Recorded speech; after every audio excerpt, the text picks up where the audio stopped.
Silakan Kain.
Yang saya mau coba saat ini adalah start kita membaca ayat intinya kembali.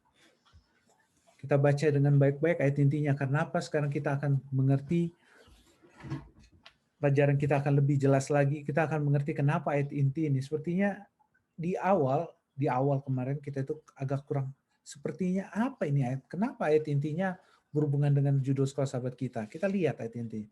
Sesungguhnya inilah Allah kita yang kita nanti-nantikan supaya diselamatkan. Inilah Tuhan yang kita nanti-nantikan. Marilah kita bersorak-sorak dan bersuka cita oleh karena keselamatan yang diadakannya. Setelah kita mempelajari pelajaran sekolah sahabat kita, apa yang Yesaya coba gambarkan adalah bagaimana tawaran-tawaran dunia, tawaran-tawaran setan kepada dunia, kepada kita semua umat-umat Tuhan, hanya pada satu titik penawaran. Kita akan menjadi sama seperti apa?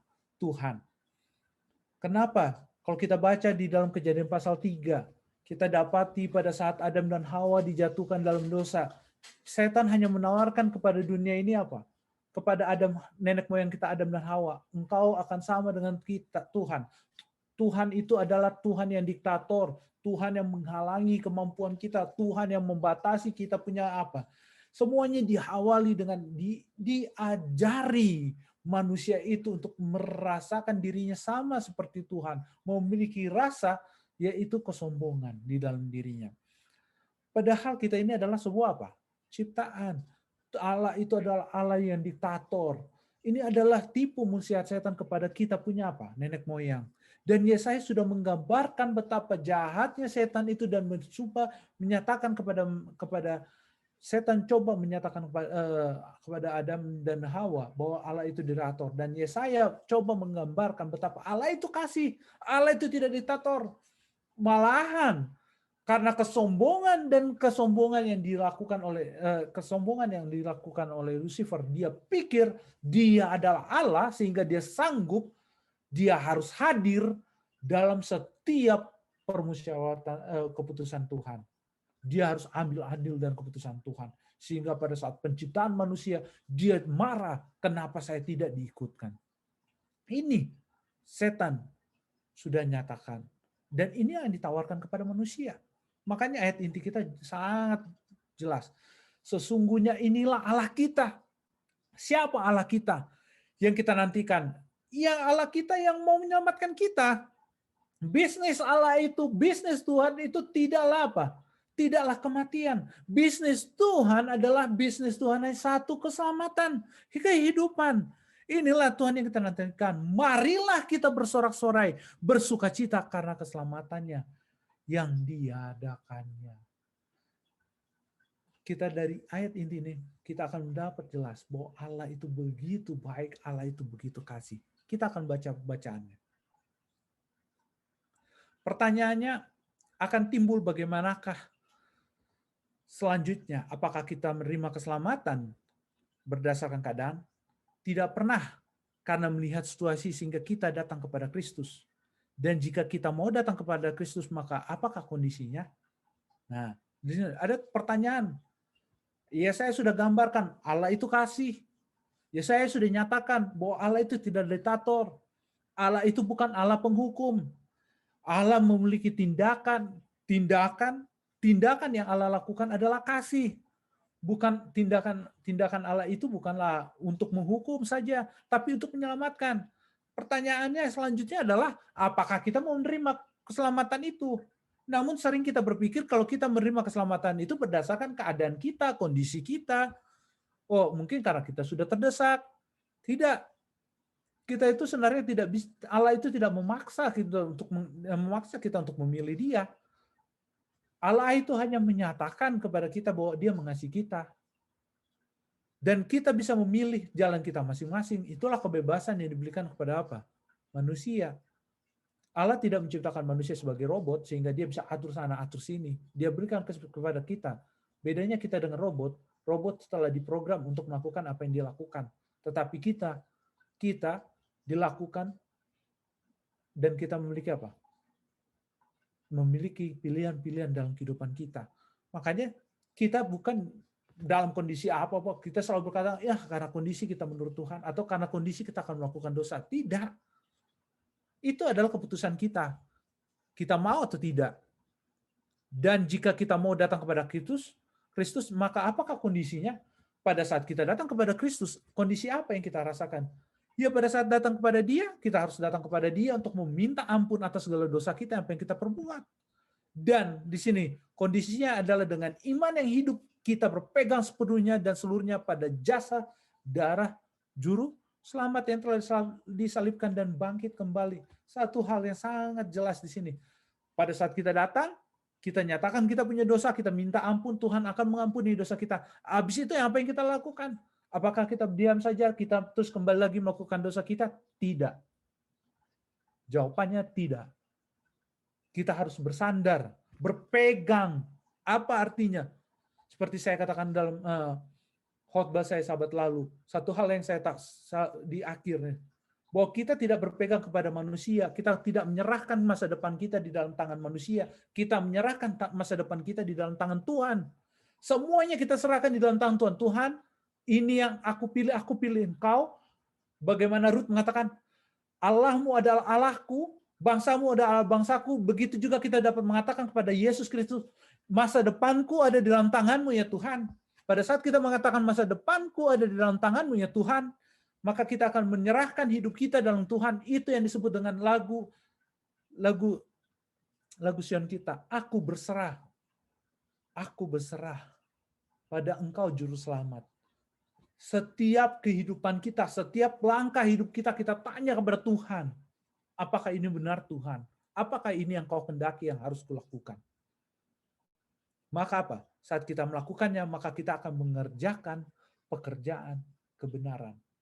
Pada saat kita melakukan, pada saat kita berserah, pada saat kita taruh masa depan kita kepada Yesus Kristus, maka apa yang kita lakukan? Maka pekerjaan kita adalah pekerjaan apa? Kebenaran. Namun, ketika Allah memanggil orang berdosa di dunia ini dan mengundang mereka, tidak ada kondisi tertentu di sana. Tidak ada kondisi tertentu. Allah memanggil kepada semua orang. Allah memanggil setiap orang untuk datang ke dalam perjamuannya. Kalau kita lihat dalam perumpamaan Tuhan Yesus, dia pergi kepada apa? Start kepada para pemimpin, start kepada apa? Orang-orang kaya. Tapi kalau mereka mau terima, ya terima. Yang kedua, dia kirim kepada siapa? Orang-orang yang di jalan, siapa saja yang mau terima dalam undangan pesta itu. Yang terima, Dia harus mempergunakan pakaian pesta itu. Pada saat kita menerima kebenaran Yesus, undangan Yesus di dalam apapun kondisi kita dalam kehidupan kita, panggilan itu datang untuk menerima Yesus, dia tidak menentukan, kita, Allah sendiri tidak menentukan kondisi apa kita. Kita harus kaya atau miskin. Dalam setiap kondisi. Oh, pada saat saya lagi di penjara atau pada saat saya lagi bebas. Apapun kondisi kita, kalau kita mau datang, seperti saya kembali, kalau kita mau menyerahkan hidup kita, lihat, Anda ditarik oleh undangan Kristus. Dan sekarang Anda harus memberi sambutan agar Anda dapat datang kepada Allah. Tergantung kepada kita. Kita mau terima atau tidak. Masalahnya sekarang ada di kita, mau terima atau tidak. Kalau kita mau serahkan atau tidak. Masalahnya ada di kita, tidak ada di Kristus. Kristus memberikan undangan itu. Dalam kondisi apapun, pada saat kita sehat atau sakit, dan kondisi apapun, undangan itu sudah diberikan. Pertanyaannya, kita mau terima atau tidak? Pertanyaan itu sebenarnya yang harus ditanyakan, bukan kondisinya yang perlu kita tanyakan. Ya saya itu juga memberikan pernyataan itu kepada umat-umat Tuhan. Pada saat itu dia mau terima atau tidak, tergantung pilihan umat Tuhan itu sendiri. Kalau kamu terima, inilah keselamatan dari Tuhan. Inilah Tuhan sudah memberikan rencana Tuhan yang begitu baik.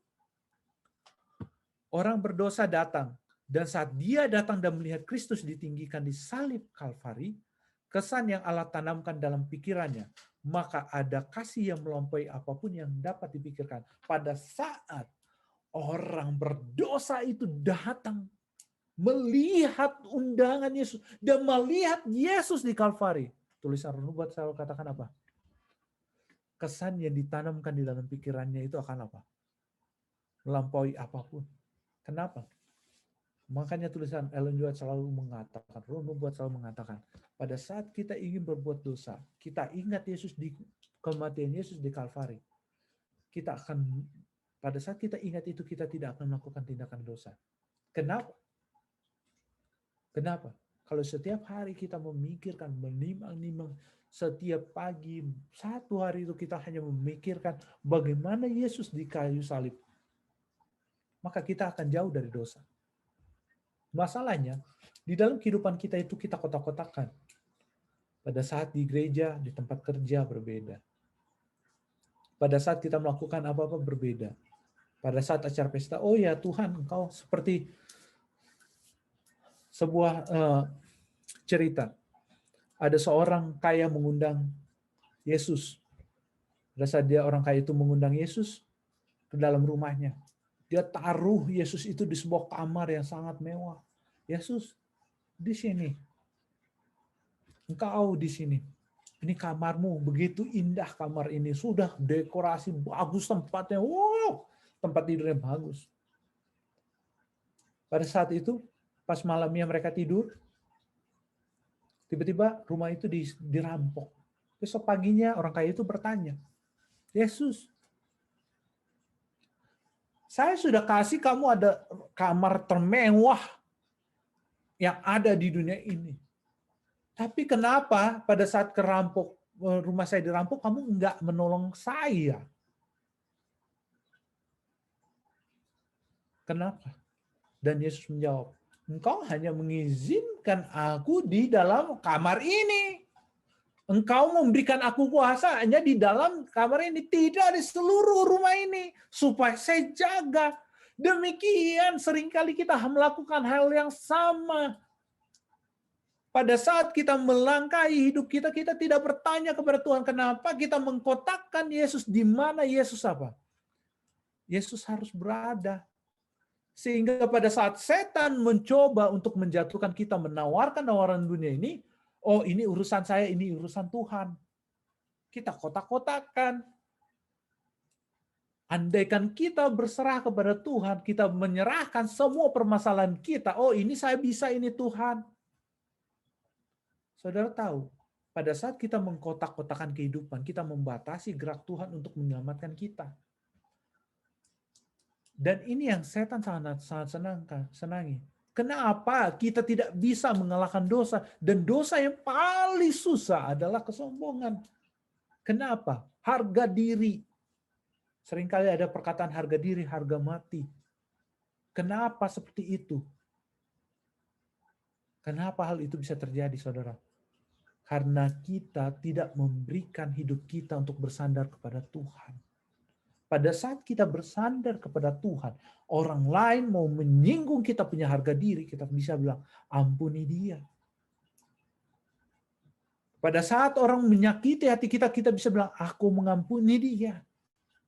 Kenapa? Karena kita sudah menyerahkan semua di dalam tangan Tuhan.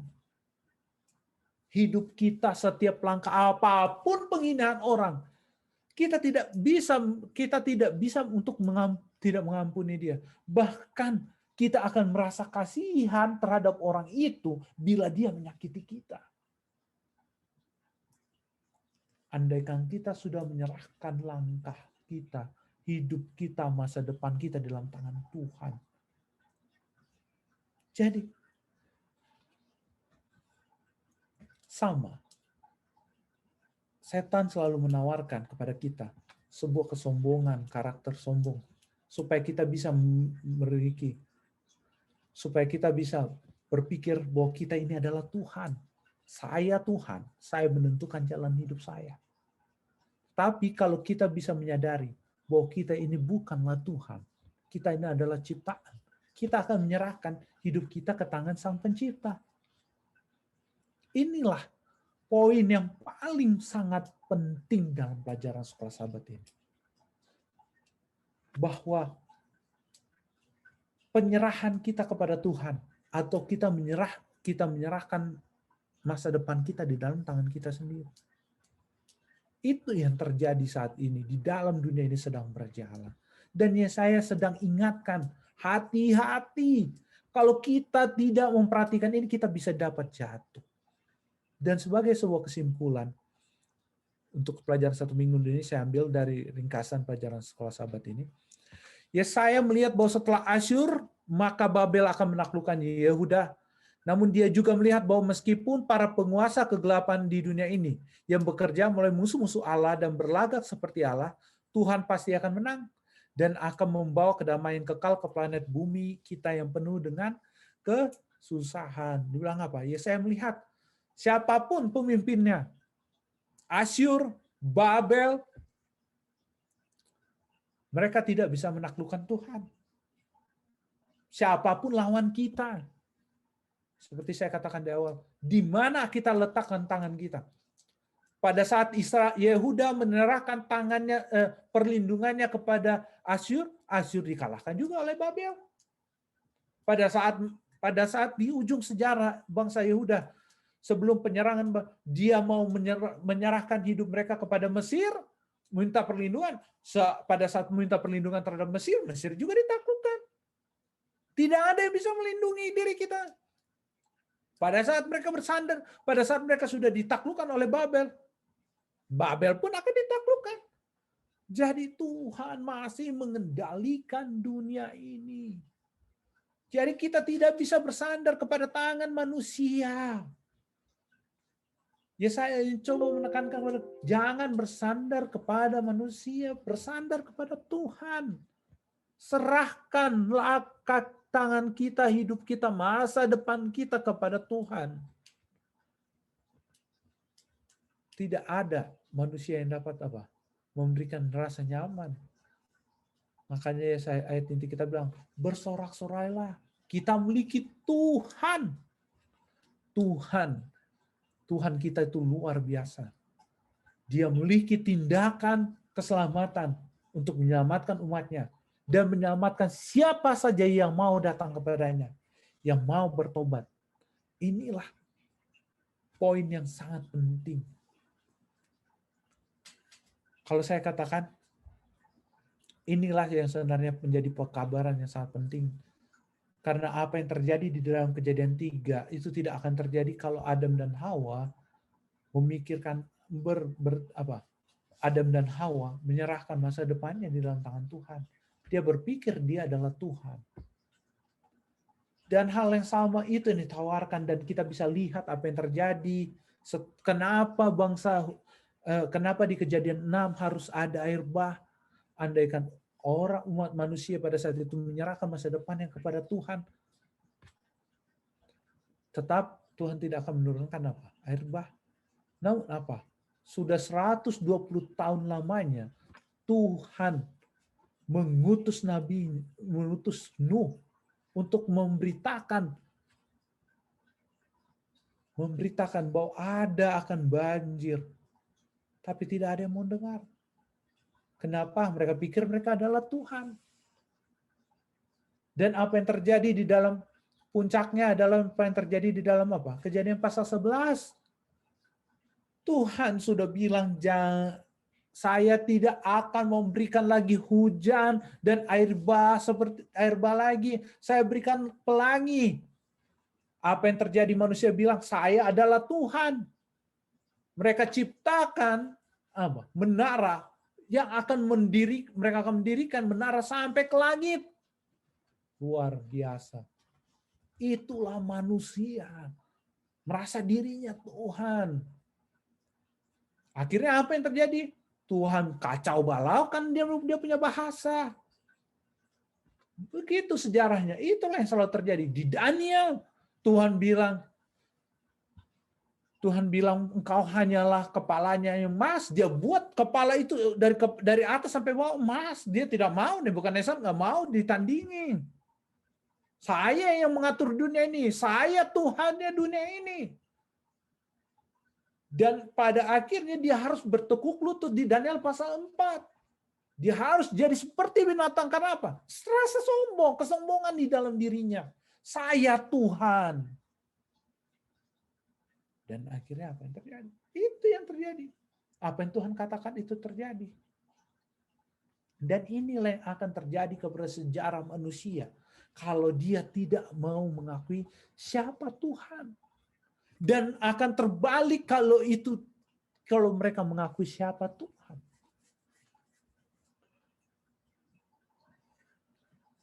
Sampai pada puncaknya nanti dalam Wahyu 13 ayat 18. Itu puncak kemurtatan. Di mana puncak kemurtatan itu? Pada saat manusia merasa dirinya sama dengan Tuhan. Saya adalah Tuhan atas diri saya sendiri. Ini sudah diamarkan dari Kejadian sampai Wahyu. Dosa yang sama. Dan itulah akan semakin memuncak sampai pada puncaknya. Puncaknya adalah pemberontakan terakhir manusia. Kenapa? Karena merasa dirinya adalah Tuhan. Ini. Dan akan ada intervensi Tuhan terhadap dosa itu sendiri. Jadi, saudara, Allah itu kasih. Allah bukan Allah yang diktator. Allah hanya menginginkan keselamatan kita. Tergantung kita memilih untuk diselamatkan atau memilih jalan yang lainnya untuk merasa dirinya sama dengan Tuhan. Pilihan ada di depan kita dan kita dapat memilihnya. Undangan Kristus pada saat ini telah datang kepada kita semua. Pilihlah pada hari ini. Kepada siapa kita akan menyembah. Yosua sudah katakan itu. Berulang-ulang saya akan katakan itu. Kenapa? Karena itu adalah mengingatkan kita siapa Tuhan kita. Yosua sudah katakan, aku akan bersama dengan seluruh keluargaku, akan bersama menyembah Tuhan. Demikian saya berharap kita akan mengatakan hal yang sama.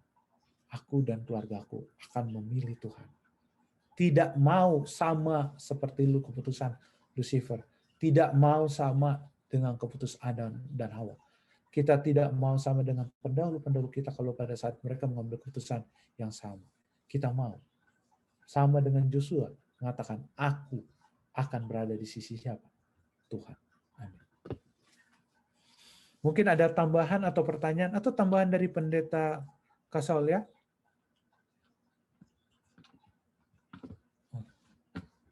Tidak ada? Atau ada pertanyaan?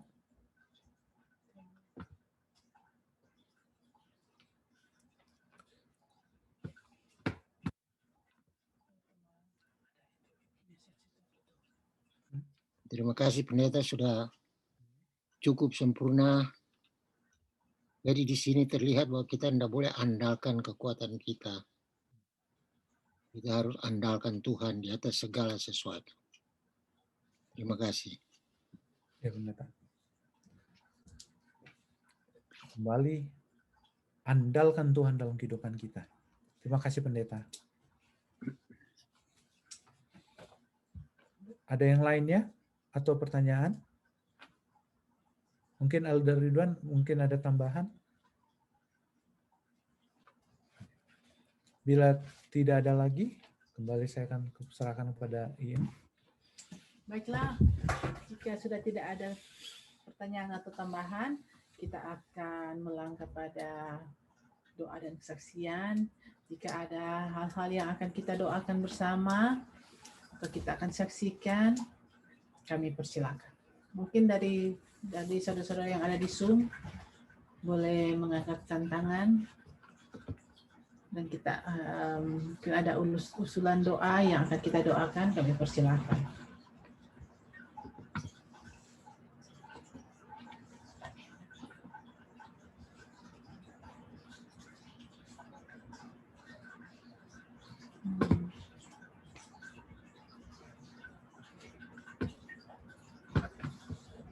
Kalau belum ada mungkin yang di Zoom, mungkin yang ada di live stream.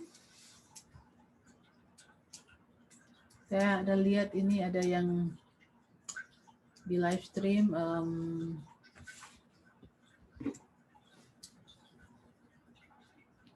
Ada dek atau? Iya, itu yang udah di like Kak. Oke. Ada beberapa permintaan silent request dan juga tolong doakan teman kami dari anak-anak Unek Koral, Joy Huta Barat Ya. Oh, ini yang sedang sakit.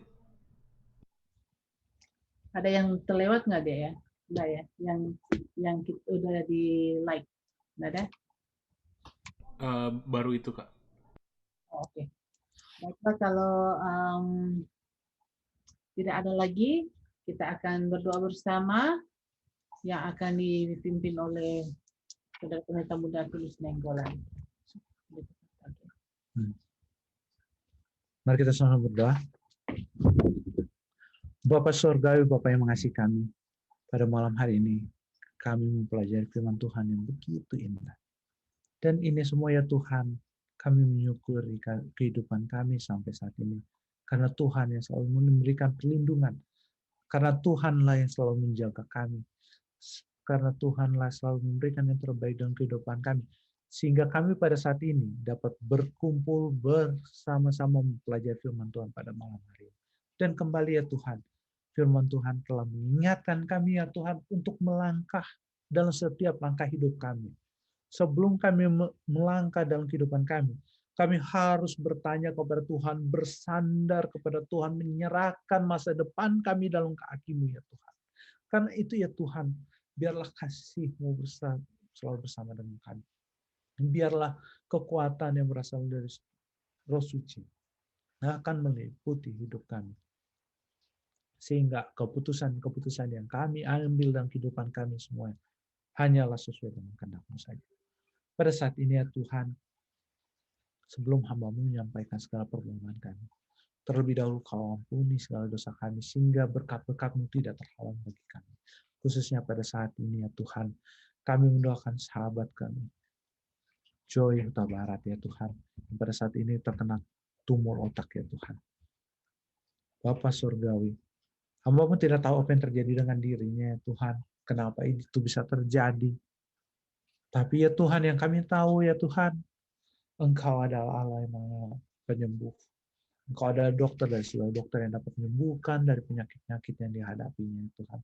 Ya, Engkau dapat memulihkan dan yang terbaik dapat Kau berikan dalam hidupnya ya Tuhan. Pada saat ini juga ya Tuhan, hamba-Mu juga selalu mendoakan yaitu Kak Christine ya Tuhan. Yang dalam saat ini kondisinya ya Tuhan, kesehatannya sedang terganggu ya Tuhan. Tuhan, Engkau dapat menyertai dia. Kau juga dapat bersama-sama dengan dia ya Tuhan, memimpin hidupnya, menjalani hidupnya, sehingga dia pun dapat peroleh kekuatan yang berasal dari surga, sehingga dia pun dapat diberikan kekuatan dan kepulihan yang berasal dari surga. Dan hanya ini semuanya hanya untuk kemuliaan nama-Mu saja ya Tuhan. Kami juga selalu mendoakan Tante Yeni Ransun, Alden Syuhotang, Pamela Zemedius, Yore Kumentong, Alcir Kalumata, Bambang Hadibo, dan Om Glenn, Om Carlo, dan Om Hardo Susilo ya Tuhan. Ya Tuhan, hamba-Mu tidak tahu apa yang terjadi dengan mereka ya Tuhan. Namun yang pasti ya Tuhan, mereka pada saat ini sedang mengalami gangguan kesehatan ya Tuhan. Tuhan, biarlah Kasih-Mu saja yang bisa sama dengan mereka. Engkau dapat melawat mereka ya Tuhan. Engkau dapat memulihkan mereka kembali pulih seperti sejak kala. Dan pada saat-saat berikutnya ya Tuhan, kami dapat bersukacita dan memuliakan nama-Mu. Pada saat ini ya Tuhan, hamba sangat-sangat berdoa khusus untuk Pendeta Kartagi ya Tuhan. Tuhan, Engkau selalu mempergunakan dia dalam pelayanan dalam hidupnya. Dan hamba-Mu yakin ya Tuhan, Engkau melihat apa yang dilakukan hanya untuk memuliakan nama-Mu saja ya Tuhan. Dan hamba-Mu yakin ya Tuhan, Engkau sangat-sangat peduli terhadapnya ya Tuhan. Engkau dapat melakukan yang apapun dalam hidupnya, bahkan dapat menyembuhkan, membangkitkan orang dari mati. Karena itu ya Tuhan, keputusan semua ada dalam tangan-Mu, dan yang terbaik akan Kau berikan kepadanya ya Tuhan. Dan hamba-Mu yakin ya Tuhan, semuanya ini dapat menjadi kemuliaan dan kepujian bagi nama-Mu saja. Dan yang terbaik dalam hidupnya serta keluarganya. Pada saat ini juga ya Tuhan, kami selalu mendoakan doa, silent doa yang dibawakan oleh Lalaki Senior, Tante Jen, Tante Lily Penontoan, Paula Carpenter, dan juga Ibu Nona Rumabi ya Tuhan. Tuhan, Engkau yang tahu yang terbaik dalam kehidupan kami. Keputusan-keputusan yang terbaik yang Kau dapat berikan dalam kehidupan kami. Kau berikan jawaban-jawaban yang terbaik. Engkau tahu apa yang kebutuhan mereka yang mereka butuhkan ya Tuhan. Dan kami yakin ya Tuhan, Engkau jawab mereka dengan kasih-Mu saja ya Tuhan. Dan pada saat ini ya Tuhan, kami selalu mendoakan keluarga Marta, ya Tuhan, Tante Marta di Indonesia. Dia mendoakan anak-anaknya Tuhan, keluarganya ya Tuhan, supaya Tuhan selalu memberikan terbaik dalam mereka, berikan anak-anaknya dan khususnya suaminya ya Tuhan, sehingga suaminya pun dapat mengenal Kristus melalui kehidupannya juga. Dan juga ya Tuhan, pada saat ini ya Tuhan, kami juga selalu mendoakan Tante Eti Sumanti.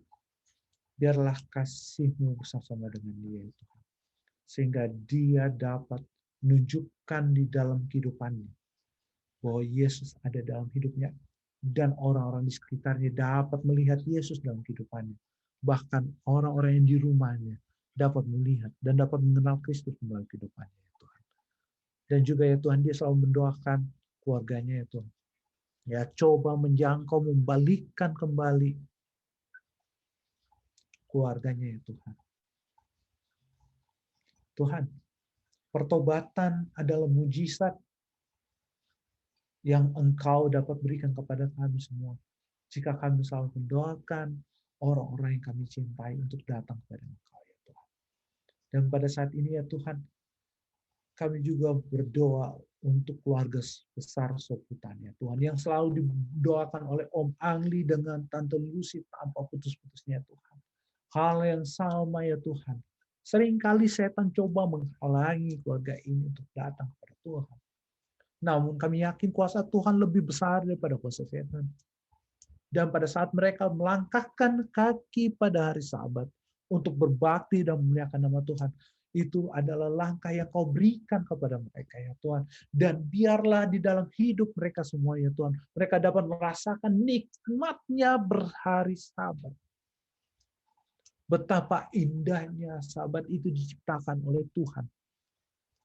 Dan pada saat mereka merasakan ini semua ya Tuhan, mereka dapat merasakan kedamaian berasal dari Engkau. Dan mereka dapat mengambil keputusan menerima Yesus sebagai juru selamat. Karena itu ya Tuhan, kami serahkan keluarga besar ini ke dalam tangan-Mu ya Tuhan. Pada saat ini ya Tuhan, kami juga tak lupa mendoakan keluarga saudara Tangun Radinko ya Tuhan yang dalam keadaan kurang sehat. Hamba-Mu juga tidak tahu apa yang terjadi dalam dirinya ya Tuhan. Tapi Engkau ada Allah yang Maha Tahu. Engkau adalah pencipta kami. Engkau dapat menyembuhkan kami dari segala penyakit kami jika kami menyerahkan hidup kami dalam tangan-Mu saja ya Tuhan. Tak lupa juga ya Tuhan, kami akan selalu mendoakan Pendeta Stephen Rantung. Biarlah Engkau berkati-Nya. Engkau berikan dia hikmat kebijaksanaan dari surga, sehingga pada saat dia memimpin kami, biarlah suara Tuhan yang akan memimpin kami semua. Dan juga ya Tuhan, berikan juga keluarganya berkat-berkat seperti Ibu Pendeta, Sean dan Shana ya Tuhan. Biarlah kasih Tuhan juga bersama-sama dengan mereka. Dan juga ya Tuhan, tak lupa juga kami juga mendoakan Pendeta Kausalia ya Tuhan. Bersama Ibu Pendeta. Engkau berikan kesehatan kepada mereka. Engkau berikan mereka kekuatan ya Tuhan. Sehingga mereka tetap semangat untuk melayani Tuhan. Menyatakan Kristus dalam kehidupan mereka. Amin. Banyak orang-orang di sekitar kami dapat melihat bahwa Yesus ada bersama dengan mereka. Dan biarlah kasih-Mu selalu menyertai seluruh umat-umat Tuhan. Engkau juga menyertai jemaat Fisdak. Engkau urapi kami semua ya Tuhan, dalam Roh Kudus-Mu. Engkau jagai kami semua dan umat-umat Tuhan yang telah hadir dalam Fisdak live stream ini dan Fisdak pada acara Sholat Sabat ini ya Tuhan. Dan biarlah Engkau bersama-sama dengan kami juga ya Tuhan. Engkau berkati mereka semua dengan kasih-Mu saja. Karena kami serahkan doa ini ya Tuhan. Kami alaskan doa ini dalam nama Yesus yang telah menjadi juru selamat kami. Telah menebus kami dan mengangkat kami dari lumpur dosa. Amin. Amin. Amin. Terima kasih Pendeta. Terima kasih. Ya, Baiklah, acara kita pada malam ini telah selesai. Kita akan bertemu kembali pada besok pagi di acara Sekolah Sabat dan Khotbah. Biarlah kita semua dapat bergabung karena kita memiliki seri pembahasan khotbah yang khusus mengenai nubuatan akhir zaman yang pada besok Sabat adalah seri yang pertama. Mari kita bersama-sama untuk menikmati hari Sabat dengan berkat Tuhan melalui firman Tuhan yang akan kita dengarkan pada besok hari. Terima kasih sudah bersama-sama dengan kami. Tuhan memberkati kita semua. Bersama-sama dengan kami di Jemaat Fisdak, pelajaran Sekolah Sabat yang untuk kita baca. Malam hari waktu Amerika, pagi hari waktu Indonesia, kita akan masuk kepada bagian yang kedua, yang ada hal-hal yang dapat kita doakan bersama. Silakan.